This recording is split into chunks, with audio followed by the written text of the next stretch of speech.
Firefighters working near the border not only have to deal with the problems associated with fires, but they also have to deal with illegal immigration, drug smuggling, and the fire starts related to these issues.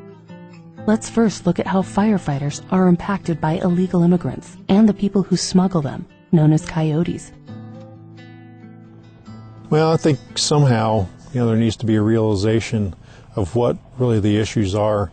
I've briefed lots of fire teams. We have lots of fires on the Sierra Vista Ranger District. A good deal of them are caused by undocumented immigrants and smugglers. So we have a lot of fire teams come in, and we have a lot of people from other states as well as the northern part of this state that have really not any real clue of what kind of environment they're dealing with. You get into everything from a poor immigrant farm worker that's walking across trying to get a job to a heavy-duty felon. Then you get everything in between, and so it's one of those environments that's definitely very unpredictable, and so it's hard to prepare people for that kind of thing. We go in with the caution that there are people out there that may be in harm's way, or they may want to cause problems for us.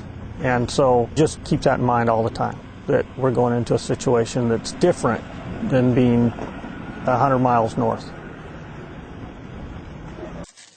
Generally, if you're hiking to a fire sometimes, you'll walk right into them. You'll possibly be using trails that they created by using them. Also, just driving down the road, they'll be walking right down a main highway.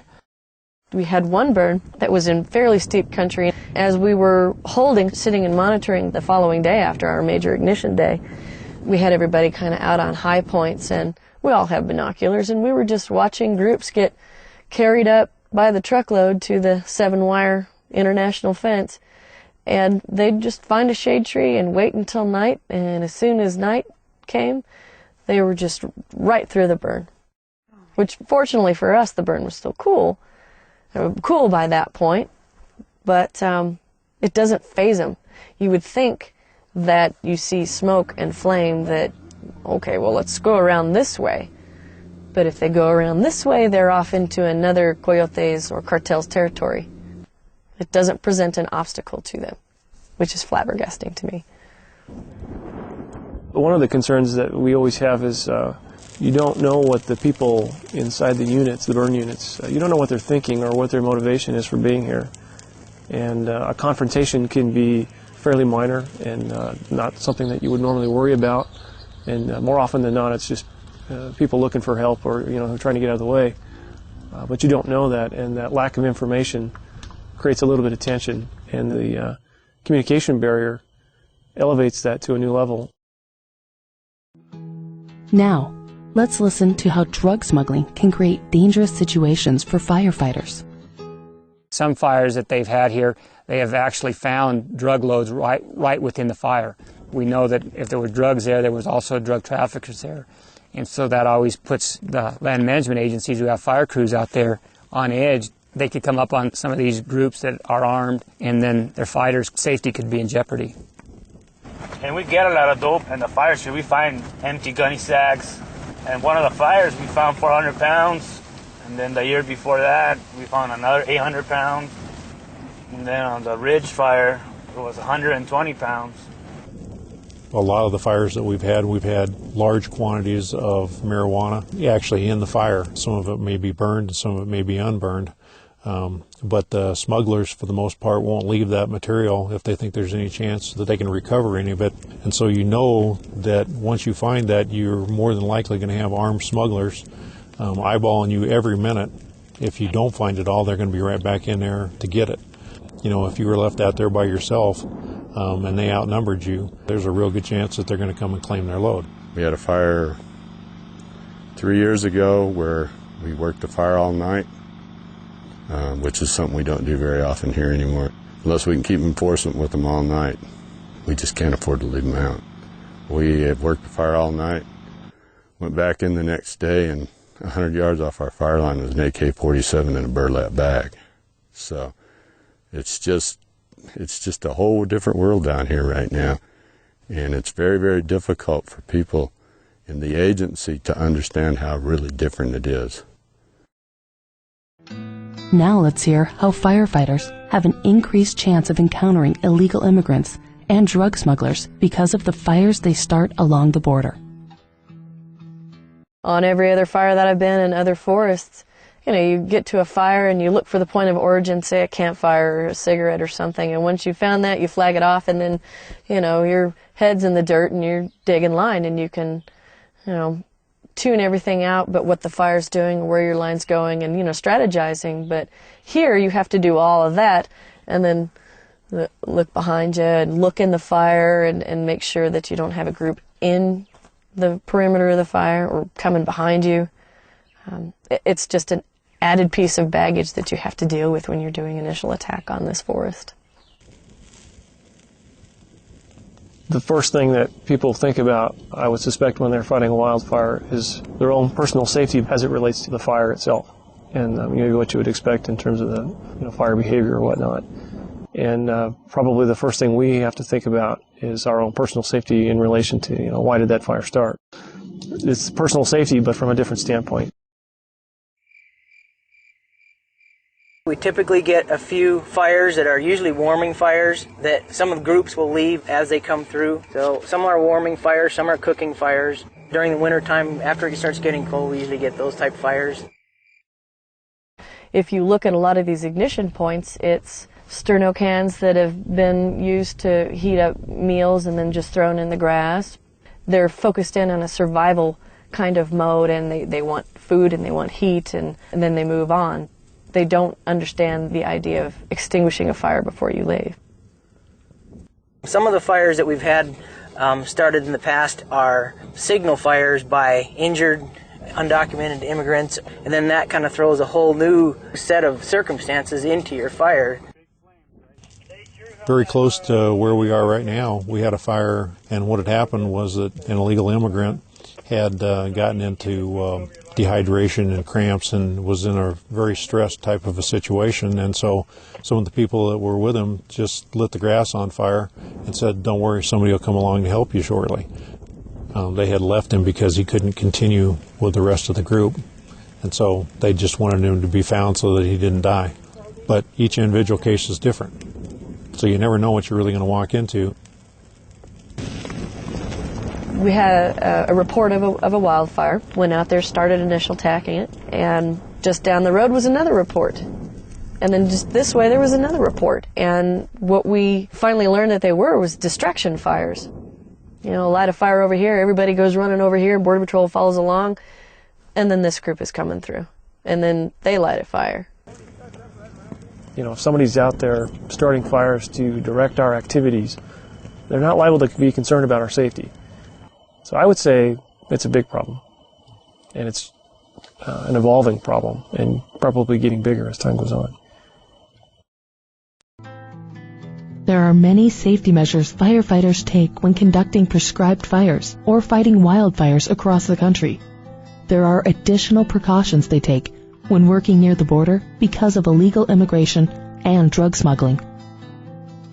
First, let's listen to the importance of briefing resources on current border issues.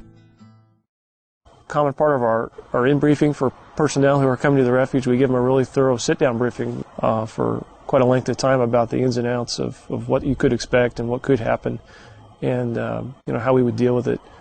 And that seems to help a lot because people don't like to get blindsided by individuals running out of burn units, and so that seems to help quite a bit.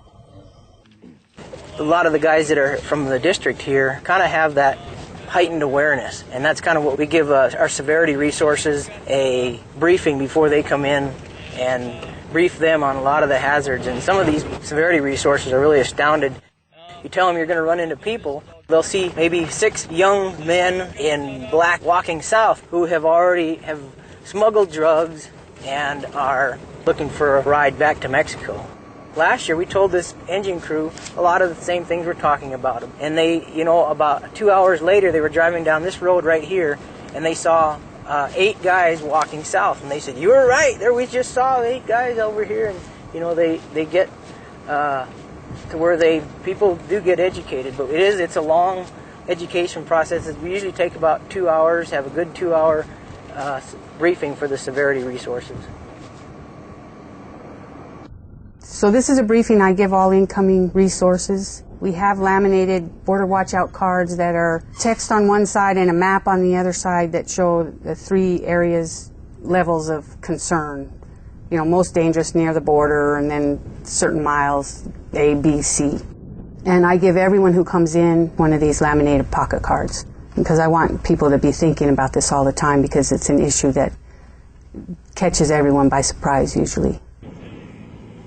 When we get engines from other places, we'll usually marry them up with a local engine for a few days, show them the area, and then once they're familiar with it, then we kind of put them on their own. You know, we let them know that they could run into illegal immigrants or they could run into these bundles of drugs, and we tell them they will run into the trash. And it's just something that they need to be aware of when they come down here, that there are going to be situations they're not used to. Firefighters indicate having a law enforcement presence on fires is critical because the officers can deal with any drugs or illegal activity that shows up. We are very, very sensitive about going into fire without law enforcement with us. If we're fighting fire, we have to pay attention to fire. If we get a bunch of illegals in there, then we basically will instruct our ICs, take their firemen off the line. And so if we have enforcement there, then they can go ahead and deal with that, and then our fire people can continue to do their job. If we have people sometimes wandering through the fire, sometimes we do have groups of people that come close to the fire. Law enforcement is usually on site, and they will contact Border Patrol or the correct authorities. Or if we don't have law enforcement on the fire, we'll just call our dispatcher and maybe give them a GPS location and just let the proper authorities deal with them. We don't confront people or try to apprehend people at all. It's not part of our job to put ourselves in more harm's way.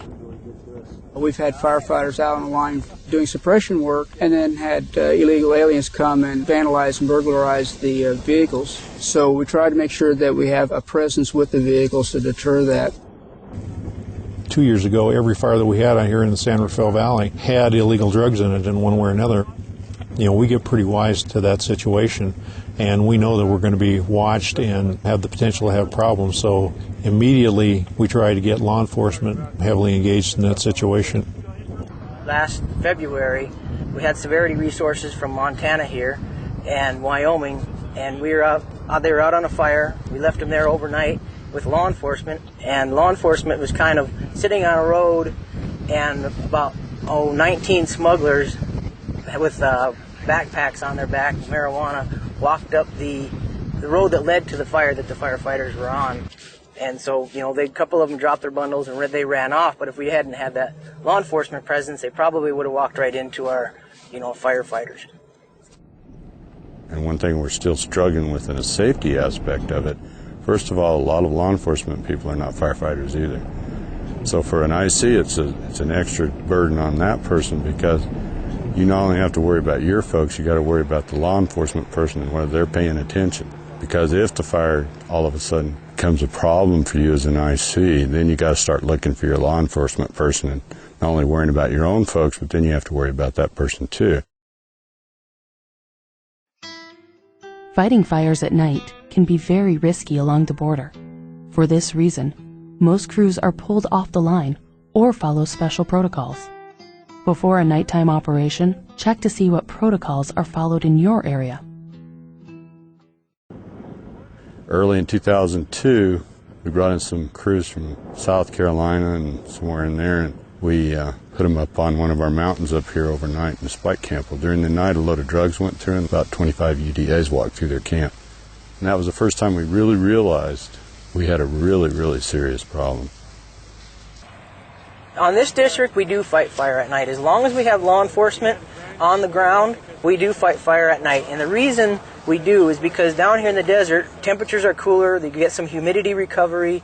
We provide extra protection through our law enforcement people and Border Patrol. Night operations require special considerations. The woods seem to come alive at night here with people. And I think that's basically why we don't fight fire at night anymore unless we do have a lot of security with us. You know, it's just a different world at night and we all need to realize it. Maintaining communications along the border can be a challenge, but it is critical firefighters try to keep their lines of communication open. Our radio frequencies are usually have a lot of traffic from Mexico on them, especially our air-to-ground, and we haven't really found a way to solve that problem. So just about any channel we use, it seems to be the ranchers and the ranch hands use the frequencies, and taxi cabs in Mexico. The smugglers also have radios. So we have a lot of interference from Mexico, and it does interfere with our operations. If air-to-ground gets too loaded with that stuff, we usually try to order another air-to-ground, but a lot of times we just have to deal with it. At times we're on fires, we'll be on the radio, and we'll get bleed over from Mexico, and it's usually taxi cab drivers, and bleeding over, and we'll just have to change frequencies. But at times, you know, you get that bleed over at the wrong time, and if it's our air-to-ground frequency, which it can be, then that's generally the biggest problem. On a TAC channel, we can go to another TAC channel. But bleed over is a concern. Also with cell phones, you'll dial a number and somebody speaking Spanish will answer it, and so that's also another concern.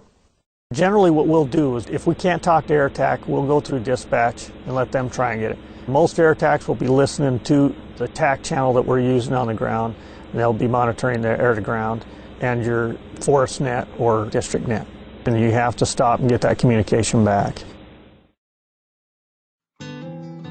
Because of all the air traffic along the border, it is essential everyone keep their eyes open for new aircraft in the vicinity of a fire. The law enforcement agencies around here are excluded from TFRs, which are temporary flight restrictions, and so a lot of times they'll fly right close to our fires, and so then we have to slow down our air traffic that is coming in and out, or stop it for a bit until we get contact. But lately we've had a good working relationship with those agencies. And they usually call when they come in, but there is usually some type of intrusions into our TFRs. We've had Border Patrol helicopters just above our fire flying, which has been a problem and a concern when we have air tankers flying in the same area. And they're looking for people that either could have possibly lit the fire or they saw crossing the border somewhere. And so that throws in another concern with fires, is letting our air attack or our tankers coming in, helicopters, that we do have law enforcement over the fire at times, which is Border Patrol. And we don't have communication with the Border Patrol when they're flying over our fire. So that's why we have to let our side know. And generally what we do is we stop all flights, any kind of air resources coming to the fire. And along the border here, we have Border Patrol flying, we have the National Guard flying. We also have ranchers that have small helicopters that are flying around all the time too. So there's a lot of air traffic.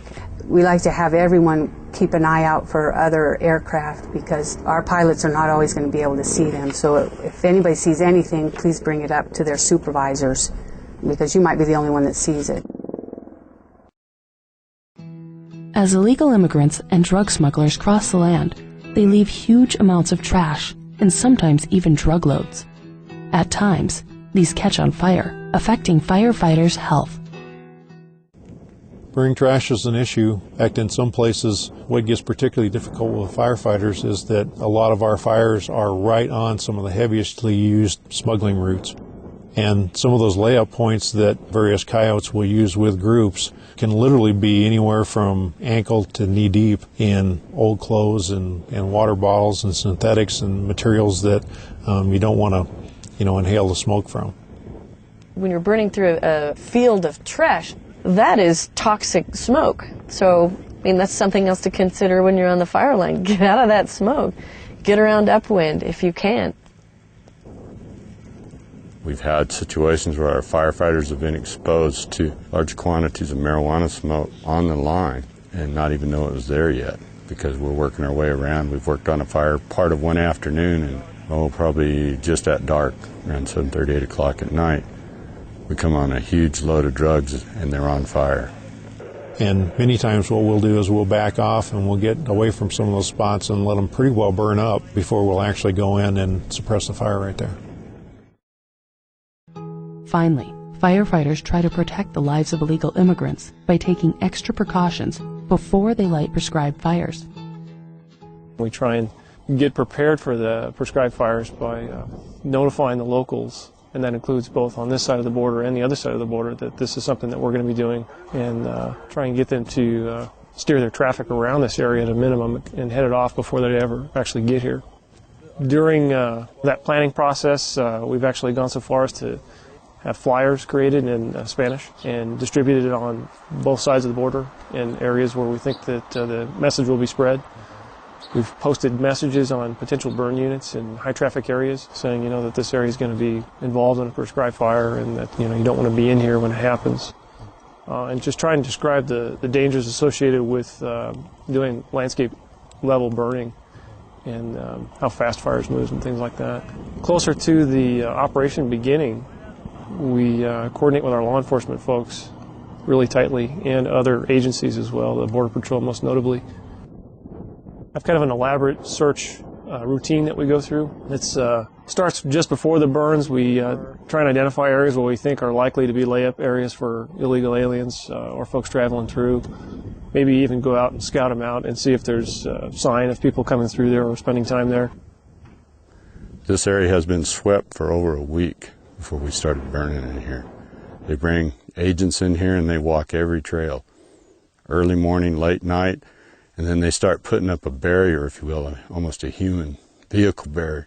They run the roads to the south of here very heavily and try to force the illegals to move up and around here. They may not see them, but they see the Border Patrol and then they'll flush up into the higher elevations.